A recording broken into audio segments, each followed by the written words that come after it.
Hello दोस्तों, आप लोग कैसे हैं? आशा करती हूँ आप लोग अच्छे होंगे, स्वस्थ होंगे, मस्त होंगे। आज आप लोगों के लिए एक बेटी विवाह गीत लेके आई हूँ। एक पिता अपनी बेटी को किस तरह से पालता है, बचपन से लेके बड़े तक बहुत प्यार से, बड़े लाडों से पालता है उसे। और जिस टाइम विदा होती है बेटी, तो घर बिल्कुल सूना सूना हो जाता है, जिससे कोई तोता मैना घर से उड़ गया हो। घर बिल्कुल खाने को दौड़ता है। तो माँ भी बैठ के जहाँ बैठ जाए वहाँ रोना ही रोना है। पिताजी बैठ करके भी रो ही रहे हैं, कह रहे मेरा एक सोना मैंने पाला था वो भी उड़ गया। तो देखिए इस गीत में कितना भाव गीत है, बहुत ही प्यारा गीत है। आप लोग सुनिए, आनंद लीजिए और कमेंट बॉक्स में बताइएगा गीत आप लोग को कैसा लगा।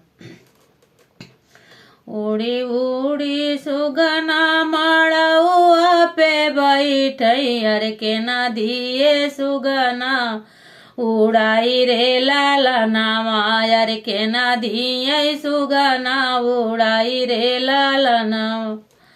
उड़ी उड़ी सुगना माड़ुआ पे बैठई, अरे के ना दिए सुगना उड़ाई रे लाला नामा, अरे के ना दिए सुगना उड़ाई रे लाला नामा।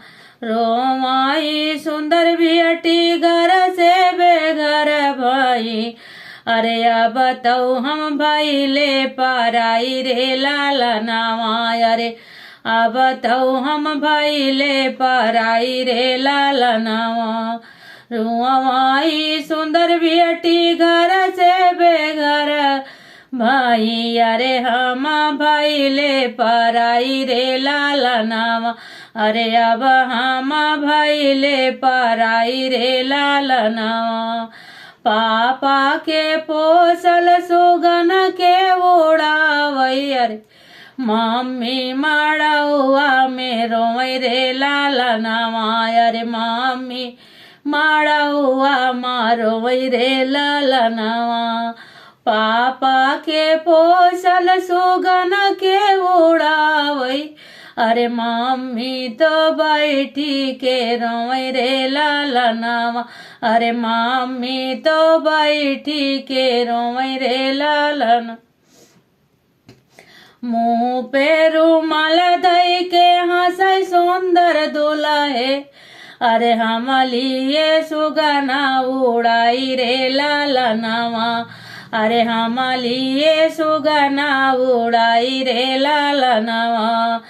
मड़वा के यारी यारी घूमेला दुल्हे रामा, करा सासू बेटी की विदाई रे लाला नामा, अरे करा सासू बेटी की विदाई रे लाला नामा। मड़वा के यारी यारी घुमले दुल्हे रामा, अरे सासू करो बेटी की विदाई रे लाला नामा, अरे सासू करो बेटी की विदाई रे लाला नामा। यतनी बचन सुने माया का मना दिए, अरे नाई नाना ढूरेला गे आंसू रे लाला नामा, अरे नाई नाना ढूरे लागे आंसू रे लाला नामा। एक माँ सोच रही है, एक चुटकी सिंदूर के पड़ते ही ये इतने धाक से बोल रहे हैं कि विदा करो बेटी, मैं ले जाऊं। मैंने इतने दिनों से पाल पोस के बड़ा किया, आज तक इस तरह से मैंने नहीं बोला, लेकिन एक चुटकी सिंदूर की वजह से आज ये कह रहा जल्दी विदा करो, मैं लेके जाऊं, मुझे देर हो रही है। माँ का दिल बड़ा कोमल होता है, आंखों से आंसू गिरने लग गए। अब कैसे संभाल सकती है, फिर क्या कह रही है सुनिए। माड़ाए में ठाड़े हैं पापा कवन रामा, अरे मम्मी के लगे है सामा झाई रे लाला नामा, अरे मम्मी का लगे है सामा झाई रे लाला नामा।